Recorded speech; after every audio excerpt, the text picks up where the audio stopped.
เงินเขาให้400,000ถูกรถอีกคันนึงเด้ซะยังนำไปกู้เอาเขาอยู่ยังนำไปเมื่อกู้อยู่ก็เขาสิก็มันสิให้เขาจัดมีอะไรเนาะกับตัวเองเขาขายแต่เขาซื้อหรอกนี่ไหนนี่ตั้งเดียวเราตายแล้วเนาะบางทีคิวคอยสุยาแต่ไม่ได้ไปเดือนนะแฟนมันไม่ได้ของสมสร้างมีแต่มาสร้างอยู่เฮือนมูลก็เป็นของเขาเบิดป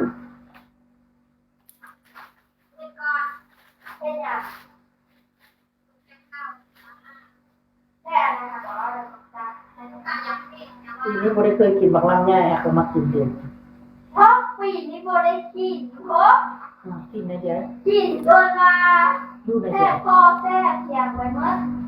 ต้องกินได้เยอะ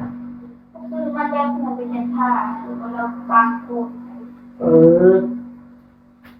บริสุทธิ์เร็วๆพี่โอ้ภาษาไทยพอแล้วแล้วภาษาลาวแล้วแหละมันยังเป็นเนาะภาษาลาวถ้าตัวกินข้าวนั่นยุ่งมันน่าจะไปดูเด็กจักเนี่ยก็เราจะต้องการทุกการจะตกกว่ามันกว่าอีน้องก็ดีกว่าเพราะมดพี่น้องเราเองดูยากนะจ๊ะ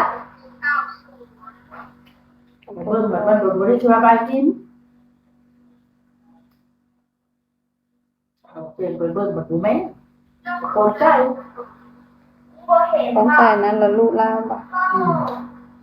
เป็นมันโคราชเป็นรู้จักแต่ไม่น่าเนี่ยจะไปวันเราเฮงจอบเอาจะได้จะไปว่าจุดมาถาม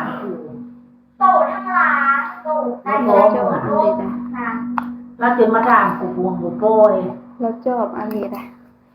คันเราแล้วถือเด็ด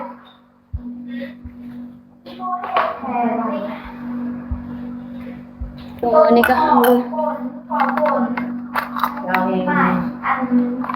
เก็บกับคนอันเบ้าไทยเกมดำเด็กดำน้อยมีกับพิษเวลาเราลงไปแล้วเราว่า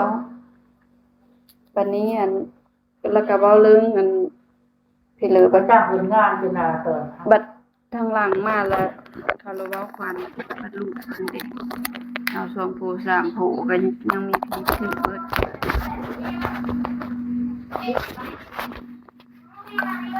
เราเป็นอะไรแบบเราเห็นอย่างลงคนลงมือ